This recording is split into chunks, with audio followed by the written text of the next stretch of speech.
Sports on Air. CJ, tinablan niya na yung laban.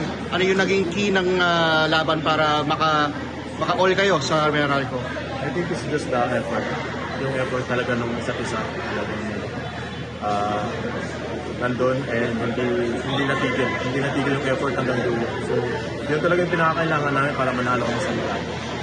Actually, during the game, may mga times na humahabol ang Meralco pero biglang kumakawala kayo ulit. What was the mentality kapag pumapasok ulit ang Meralco, lumalapit sa inyo? We stayed composed, hindi kami nag-panic.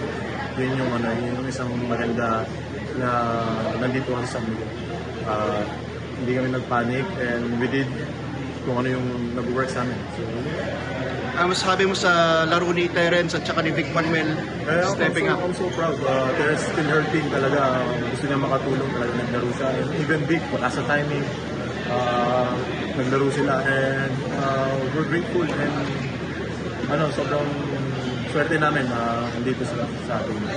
Game 5, gano'ng katinding bakbakan ang ina-expect mo? For sure, it's gonna be a tough game talaga.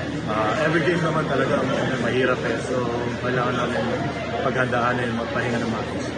Habang umiinit ang mga laban sa inyong mga paboritong liga, mag-register sa 1xBet. Pwede nyo gamitin ang inyong browser o cellphone mapa Android man o iOS. Gamitin nyo lang ang inyong mobile number o email at huwag nyo kalimutan ilagay ang promo code na SPONAIR. Kapag ginawa nyo yan, pwede kayo magkaroon ng bonus up to 7,000 pesos.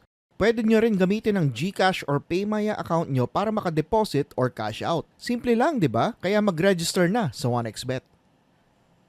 Thank you for watching. Click the subscribe button and ring the bell to be notified with our latest videos.